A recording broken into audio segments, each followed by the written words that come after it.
also responsible for knowing when that technique applies.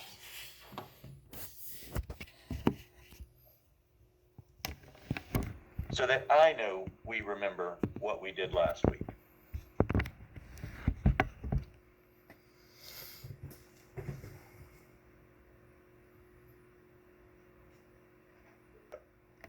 I want to know what x is equal to.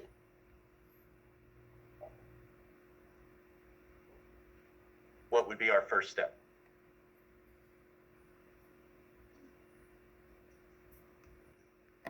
Take the square root of 9. What is the square root of x squared?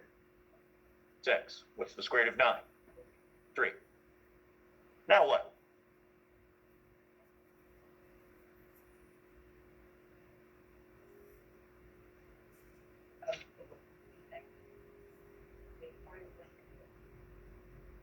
Nope, not yet. We need to make sure that middle term is what it's supposed to be. It's not enough just to see perfect squares at the beginning, at the end. Not every quadratic that has perfect squares as the first and the last terms are perfect square trinomials. That middle term is crucial. We've got to make sure that 2 times those square roots give us the middle term of the question involved, which it does. So now, Fallon, what would be the big set of parentheses?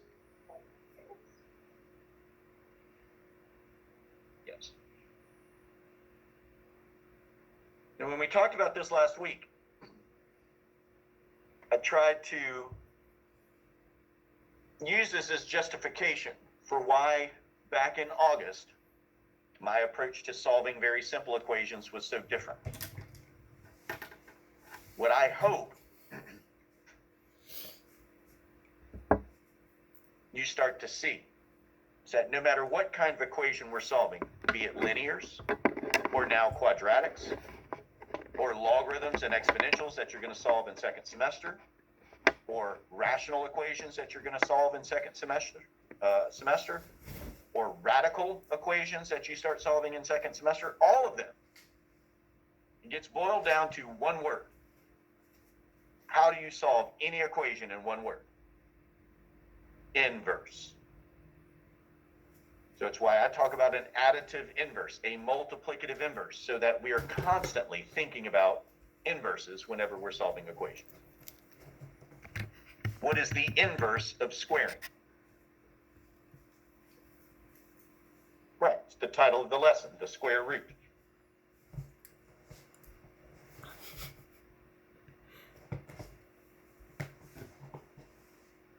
But the square root of the quantity x plus 3 squared is not x plus 3. It does not just make the exponent go away. Because I don't know if what's inside the parentheses is a positive number that's being squared, or it could be a negative number that's being squared. If you multiply a positive times itself, what kind of answer do you get? You get a positive. If you multiply a negative times itself, you still get a positive. So because of this variable being squared, I don't know if that's a positive or a negative number. I've got to consider both at the same time. And what have we already talked about this semester that talks about positive and negative numbers simultaneously? The absolute value. So when we take the square root of this quantity of x plus 3 squared, it's not just x plus 3, it's the absolute value of x plus 3. Now, somebody in first hour this morning was bold enough to say, that's not how they do it on Khan Academy. Just because it's on the internet doesn't make it so. I think I admitted to you guys, there's a lot of people that don't do this. And a lot of times they're wrong.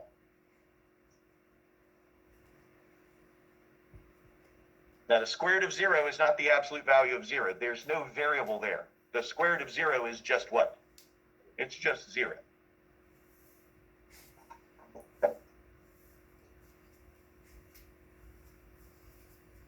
Well, now we get to review stuff we did back September, maybe August. This is an absolute value equation. How do you make the absolute value bars go away in an absolute value equation? You split it into two separate equations. Now we're going to write some stuff today that's lunacy. I'm only going to write it so that we get to talk about reviewing for your exam next week. This is not really what we would do in the quadratics application here. Because when we split this into two parts, we talk about the distance to the left of zero where they're negative. We talk about the distances to the right of zero where they're positive, but there's no such thing as a negative or a positive zero. Zero is just zero. It doesn't have a sign. But what we did earlier in the semester, we would have two separate equations that we would then solve. Here, there's just one. There is no positive or negative zero, so what we really have is x plus 3 is equal to 0. Well, if x plus 3 is equal to 0, what's x?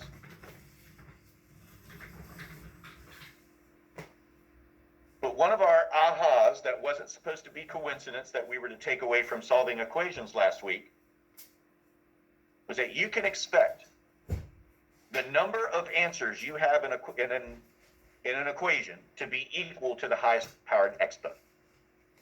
So when you solved linear equations that only had an exponent of 1, there was only one answer. When you solve a quadratic equation, an equation that has an exponent of 2, how many answers are we supposed to get? We're supposed to get 2. Looks like there's only 1 here. But what vocabulary did I bring in last week that will rectify this? Multiplicity. Multiplicity, for right now, just means tell me how many times that number is an answer. How many times is that a solution? In this case, it's twice.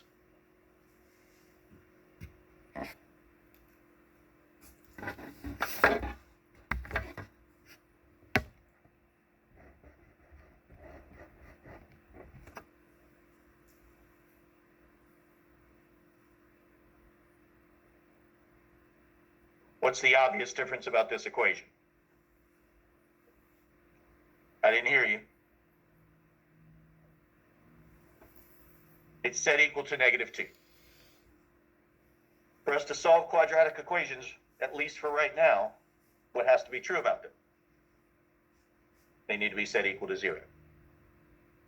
So we'll do the additive inverse of -2.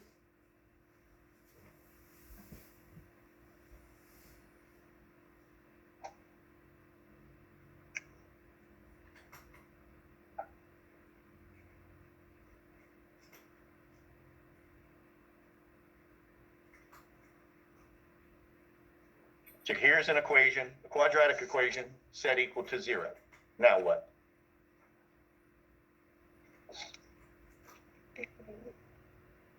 Square root of? The square root of 9g squared is 3g. The square root of 1 is 1.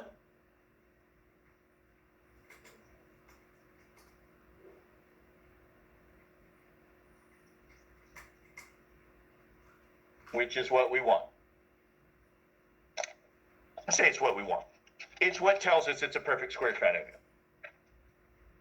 If it's not equal to 6g, okay, maybe we'll do something else.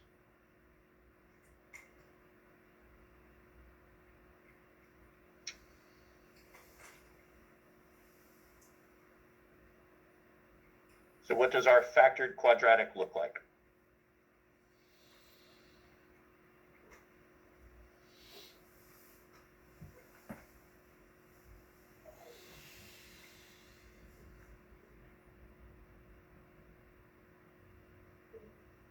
Thank you. 3g plus 1 quantity squared.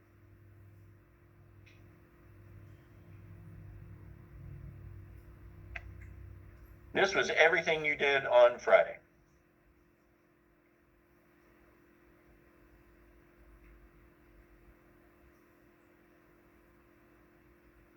The only thing outside of that expectation so far is setting the equation equal to 0. Then how do we proceed?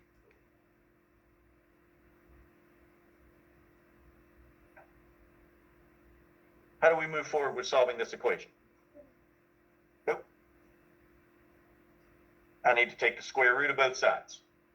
I only get to split it if you have an absolute value equation or the zero product property.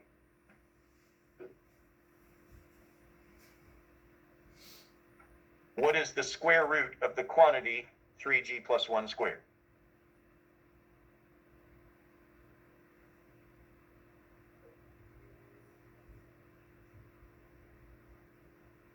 I heard absolute value. I didn't hear anything else.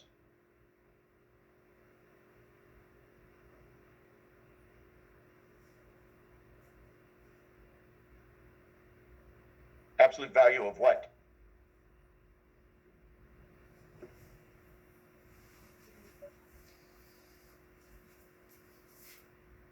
And what will that be equal to? 0.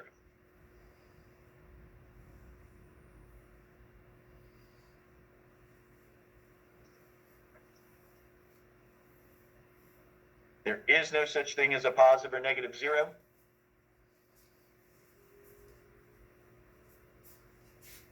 It's just 3g plus 1 is equal to 0. So then 3g is equal to negative 1. G then will then be equal to negative 1 times 1/3. So G is finally negative 1/3 multiplicity 2.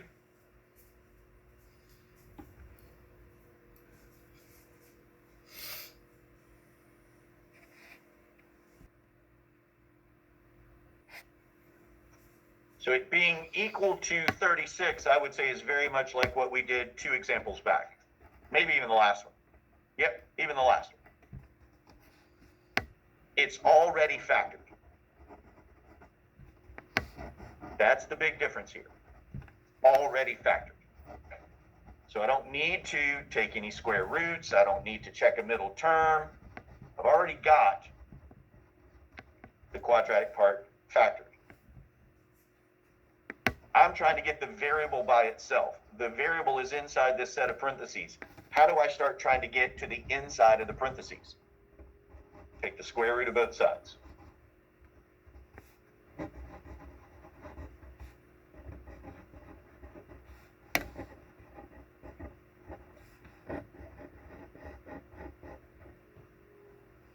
What is the left-hand side of this equation going to be? Absolute value of x plus 5 is equal to 6.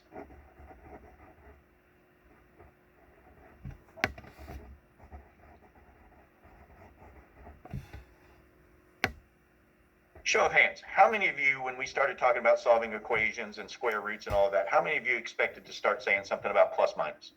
Plus or minus? We can split this into 2 parts. Because there is such a thing as a negative 6. There is such a thing as a positive 6, unlike the zeros.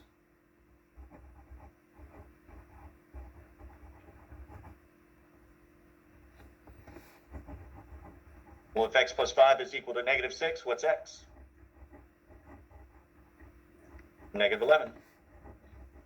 If x plus 5 is equal to 6, what's x? There's your 2 distinct answers, right? No multiplicity 2, 2 unique answers.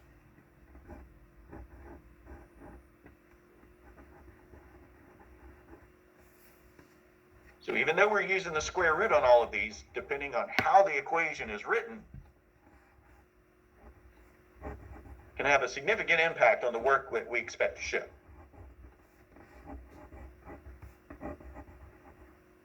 Just a couple more and then we'll move on.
Now, for reasons that are going to be much clearer when we come back from the winter break,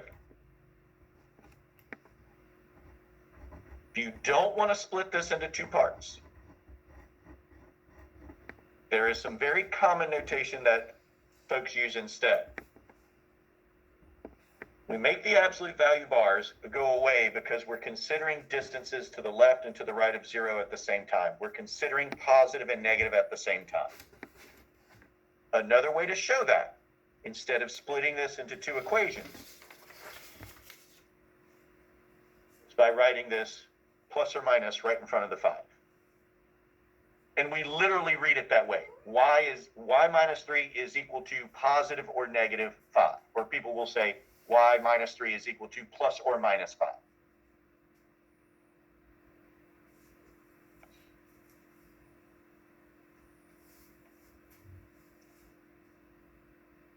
We still have to get y by itself.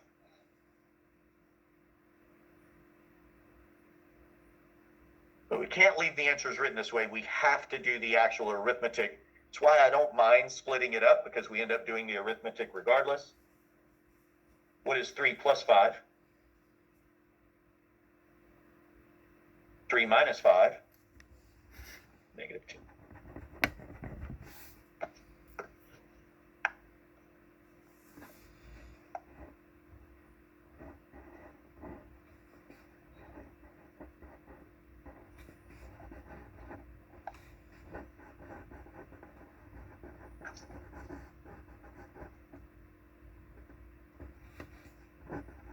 Now I'm going to show you an example of what not to do. And it's actually what Springboard would kind of push you to do in this situation. So don't even write this down. Just watch.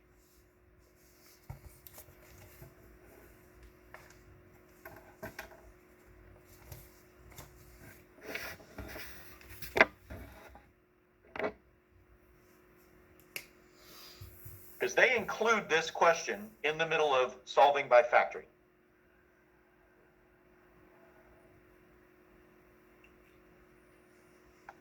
They would have you think of this as 2x plus 5 times itself is equal to 0.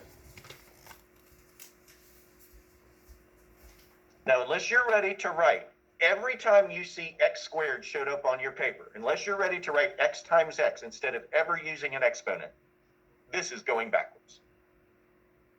Why in the world, if we know that squaring means something multiplied by itself, why in the world would we go backwards to write something times itself? It's like we're regressing. Then they would have you use the zero product property, 2x plus 5 is equal to 0, or 2x plus 5 is equal to 0. We start to see that multiplicity situation coming back up. Now, I'm not telling you you won't get the same answers, but I'm telling you it is a very butt backwards way to approach this.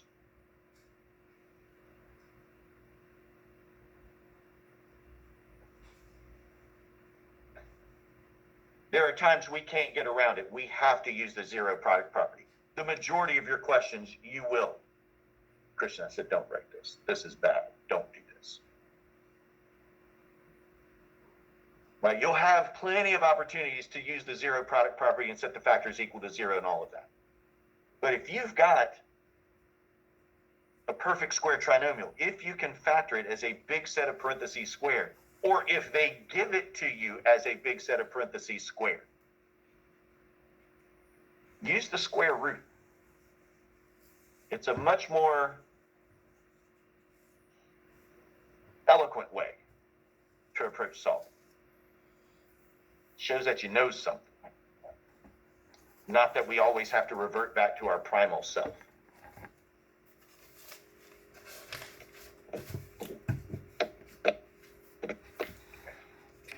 I want to show you, for the semester, piggybacks on this idea of solving an equation using factoring. We're just going to change one word.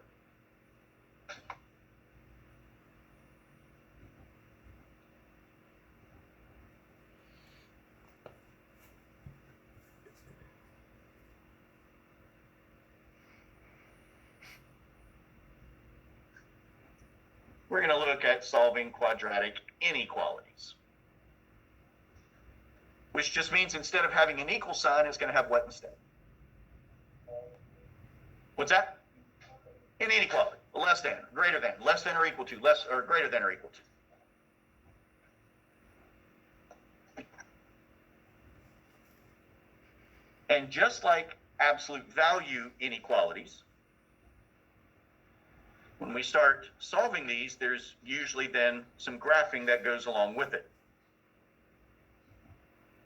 Sorry. Should be lesson 7.4.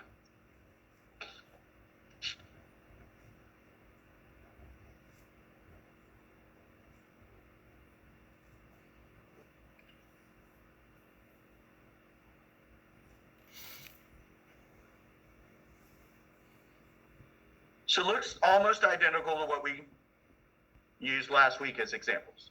Just instead of the quadratic being equal to 0, I've got an inequality that is greater than 0. That is not going to have major impact until the very end of the question. Anybody care to suggest what we're going to do first?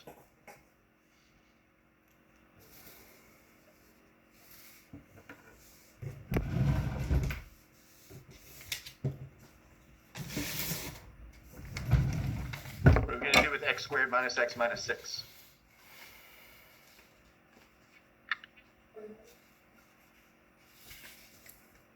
I'm not asking for a step. I'm just saying, big idea. What are we going to do? Well, yeah. What's our first step in doing that? Well, we have two ways of solving. What are the two ways?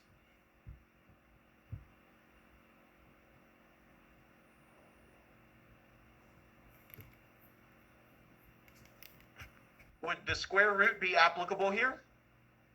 I don't have a big something squared. I do have an x squared term, but I don't have a big set of parentheses squared. So I can't use the square root. I have to factor. Now the first step of that would be your a times c. Right? Because are there any greatest common factors here? No. Could it be the difference of two squares? No. Could it be a perfect square trinomial? No. So all we have at our disposal is the AC method.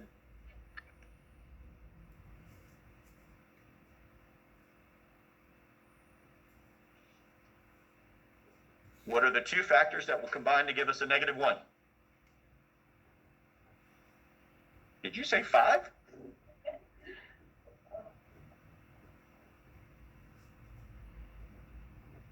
How would we write it? X squared what? Plus 2x?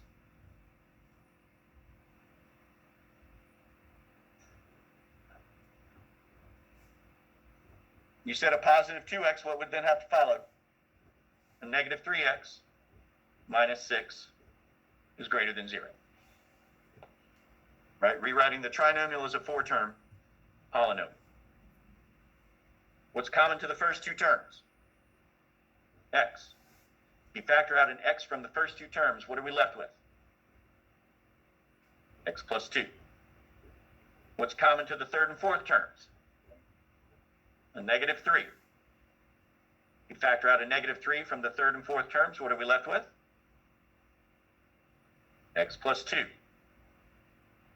As we'd expect, if this is factorable, the two sets of parentheses are now a common factor themselves. You factor x plus 2 from the first term, what are we left with? X.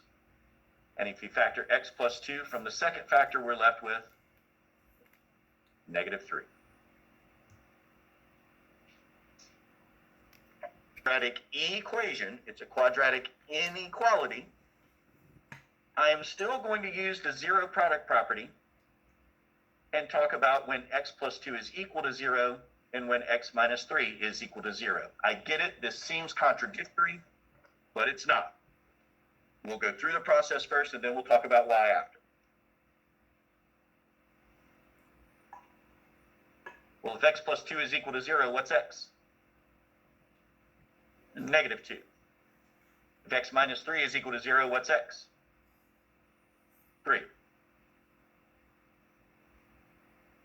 Now, the reason why we find out where it's equal to 0, because that's our boundary, right? That's what separates the positives and the negatives.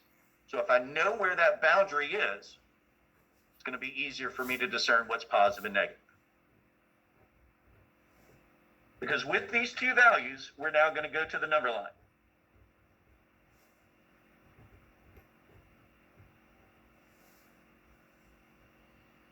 Just like we did back in August, September, when you were graphing the solutions to absolute value inequalities. It's going to be an open circle or a closed circle. How do you know it's open? It's a strict inequality. It says my quadratic must be strictly greater than 0. It cannot be or equals to. So we've got open circles at those boundaries between the positive and the negative. Now, unlike absolute value, I don't get to immediately start shading to the left or to the right. I cannot just read x is greater than and shade to the right, or x is less than and shade to the left. I don't have that situation here. What we've done, though, is divided up the number line into 3 parts. I've got this section to the left of -2. I've got this region in between -2 and +3. And I've got this region out here to the right of 3. And there's not another way to do this. You're going to test a point from each one of these regions to find out if it's positive or negative and shade according. So pick your favorite number from this region here. -3 sounds like a great one. Now, I'm not saying you're not allowed to do this, but I'm not going to go back to my original problem. Can if you want to. I'm going to look at my factored form. I trust that I factored it correctly. Well, if x is equal to -3, I don't even need to know what the number is. If x is -3, what kind of number am I going to have inside this set of parentheses? A negative. If x is -3, what kind of number will I have in the second set of parentheses? Negative. Well, the negative times negative would be, is positive going to be greater than 0? Yes.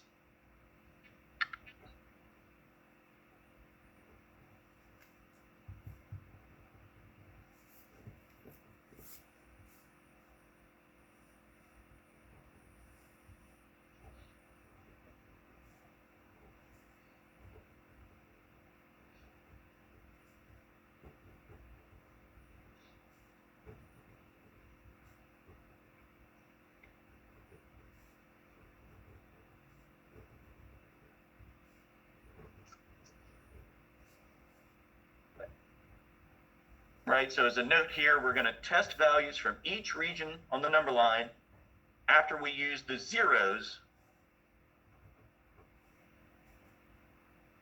to split the number line up.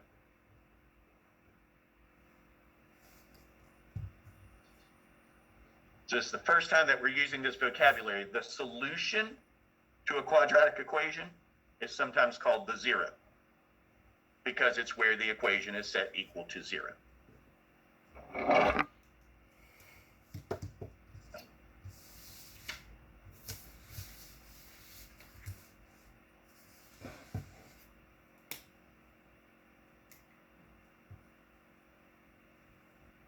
So when we plug in that value, -3 plus 2 is a negative. -3 minus 3 is a negative. Negative times negative will, in fact, be positive. That means I should shade that region. We're going to do that 2 more times. Pick your favorite number in between -2 and 3. 0.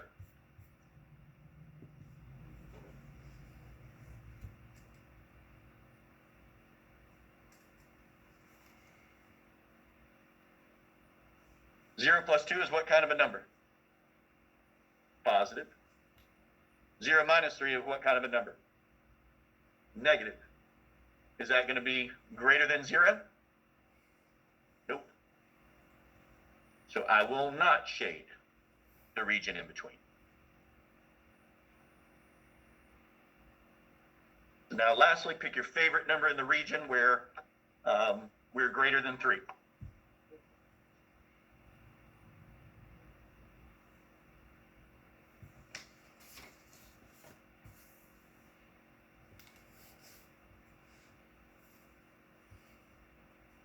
Four plus 2 is a positive value. 4 minus 3 is a positive value. Is positive times positive going to be greater than 0? It is. So we would shade this region.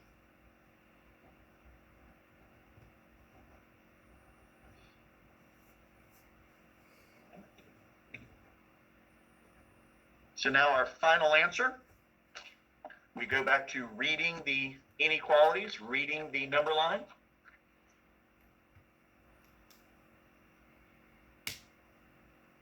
What is our answers if you're looking at this graph?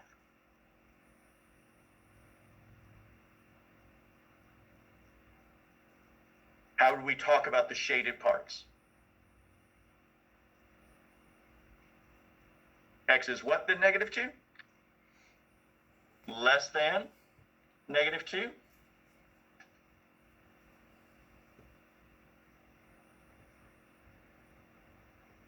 And would mean they're both true at the same time.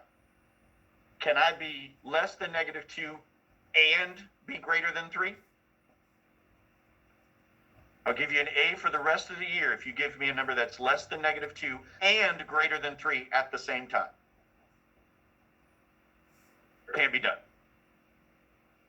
So I can't say X is less than negative 2 and anything. I have to say X is less than negative 2 or.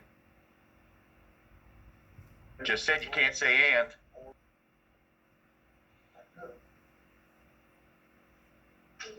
X is greater than 3.